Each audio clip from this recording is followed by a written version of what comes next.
In British Columbia and some other provinces, jargon has replaced real grades, and parents are left guessing how their kids are actually doing. Fortunately, Manitoba is not following this poor example. Percentages have been a staple on Manitoba report cards for many years.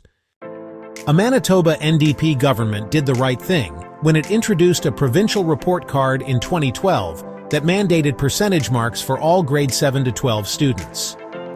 Percentages are easily understood by parents, students, post-secondary institutions, and employers. Virtually everyone knows the difference between a mark of 40 and a mark of 95. The numbers say a lot, and no further explanation is needed. Percentages also allow for a wide range of performance. By using a 0 to 100 scale, teachers can accurately report that some levels of academic excellence are higher than others. For example, while 99% and 91% are both good grades, there's no question that 99% is better. Report cards should reflect this subtle difference. In addition, percentages are a useful motivator. While not everyone is motivated by grades, the reality is that grades are an important accountability tool for most students. Otherwise, there would be no difference between auditing a course and taking the same course for credit. Unfortunately, some school administrators want to get rid of traditional grades.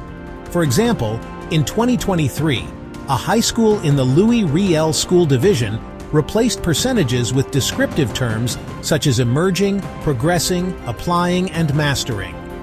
This decision was influenced by the so-called Ungrading Movement, where teachers are encouraged to abandon traditional grades. However, it doesn't take long to discern that terms such as emerging and progressing communicate the same information as percentage marks, albeit in a much less reliable and meaningful form. The challenge is that students and parents are stuck trying to decipher what these new phrases mean. Instead of getting a mark everyone understands, unnecessary effort is spent interpreting the latest lingo. Not surprisingly, other school jurisdictions have gone in this direction, inevitably with disastrous results. For example, British Columbia recently replaced letter marks with the terms emerging, developing, proficient, and extending for kindergarten to grade 9 students in public schools. Unsurprisingly, these new terms are so confusing that a recent survey found that more than 60% of BC parents could not correctly define them. The purpose of school report cards is to communicate information about how students are doing. If parents must use a translator to figure out what the marks on a report card mean, then we have lost sight of why we have report cards in the first place. Fortunately, the Manitoba government is cracking down on the schools that are not using percentages. In a recent memo to the Louis Riel School Division, Deputy Minister of Education Brian O'Leary wrote that all grade 9 to 12 report cards must include a percentage grade in all reporting periods, including midterm reports. This clarification is important, and it provides some reassurance that Manitoba won't adopt British Columbia's disastrous approach to report cards. Incidentally, if school administrators and classroom teachers feel it is important to provide descriptive feedback, they are free to include comments alongside the standard percentage grade.